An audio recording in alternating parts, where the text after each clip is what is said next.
We are back with the Fox News alert. Israeli forces striking Hamas targets from the air and the ground with a vengeance, pummeling terror targets with missiles and artillery.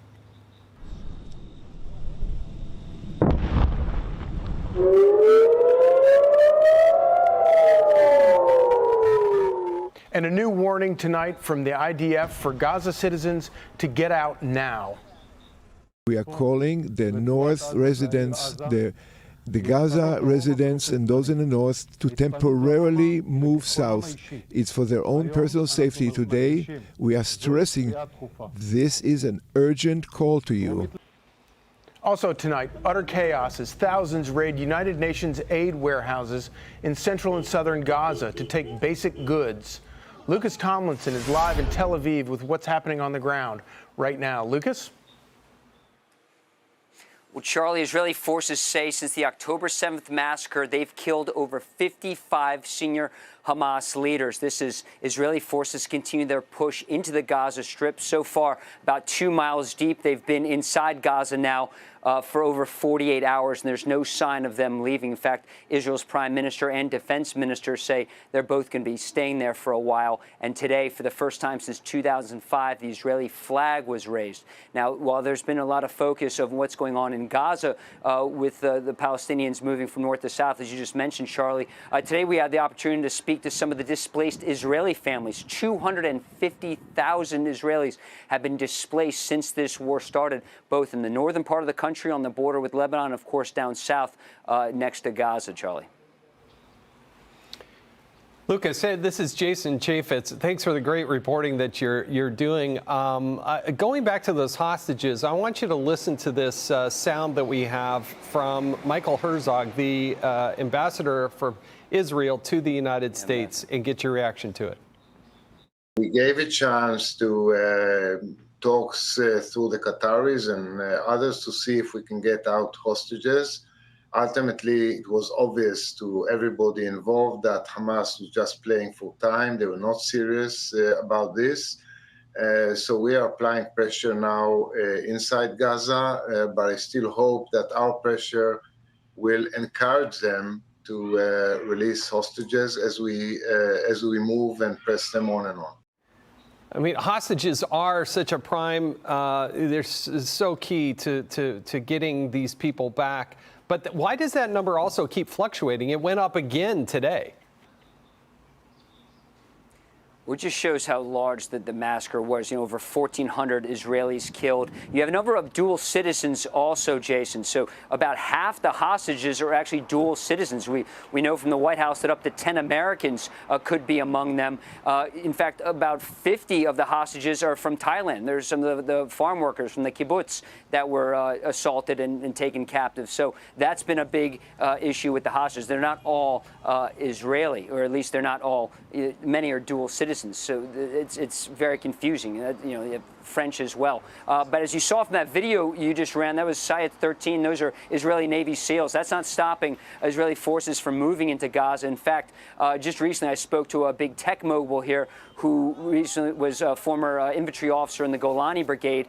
He was pretty hawkish. He said Gaza needs to be flattened. He says they need to move in. No negotiations with the hostages and, with Hamas over the hostages. And when you mention Qatar, many people think there's many sides to that face in Qatar.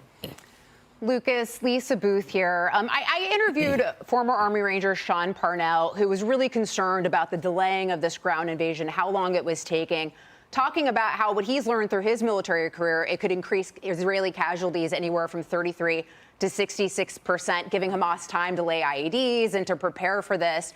Has Israel expressed any of those concerns? Are any of those concerns playing out? What are you hearing?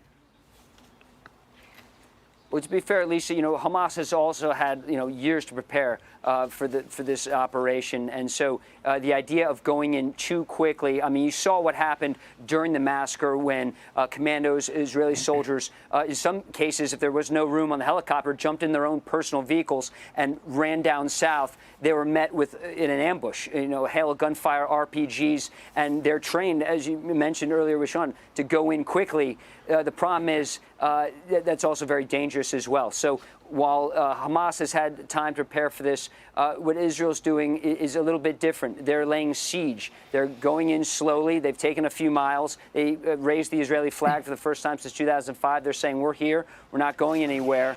And they're actually laying siege. They're slowly going to starve out Hamas, and they're taking out some of these tunnels. Of course, with these hostages, though, in their location, it's certainly tricky, certainly dicey. I don't think there's no easy solution to getting the hostages out, especially alive. Lucas, Molly, line here. You're kind of laying the groundwork for something that we've been hearing, is that the leadership there in Israel seems like they're prepared to stay there for quite some time. As you mentioned, a flag has been planted. Your thoughts on that? Well, people are angry here in the country. While you're seeing protests, outside of Israel, inside this country, even some of the most left-wing people here. I was speaking to a man on the street earlier who wanted to nuke Iran, and he was certainly no right-wing or Benjamin Netanyahu supporter. People are angry here. They want vengeance. They want revenge. They also want to get their hostages back. You see the ages. They stem from 3 years old, 9, 12, to 80, 85 years old. They want their people back. They want the hostages back. They also want to make sure something like this never happens again.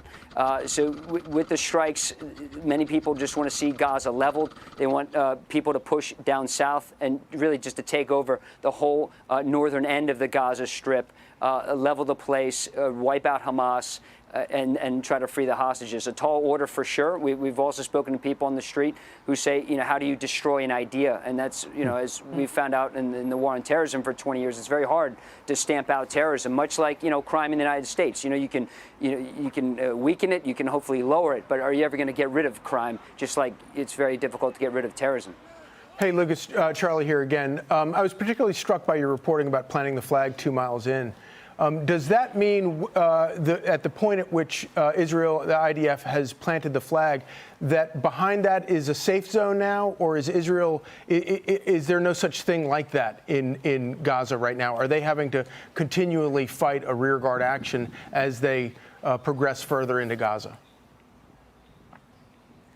Not only did the Israeli forces bring in tanks, they brought in a fleet of bulldozers as well, and they just moved in. That 2 miles they've seized is pretty much solid Israeli territory right now. There's been some skirmishes. Some Hamas fighters have popped out of some caves. They were neutralized very quickly. Israel certainly has their flag in the ground and a stake of the Gaza Strip right now, and they're not giving that back anytime soon. Lucas Tomlinson, live in Tel Aviv. Great reporting. Hey, Sean Hannity here. Hey, click here to subscribe to Fox News YouTube page and catch our hottest interviews and most compelling analysis. You will not get it anywhere else.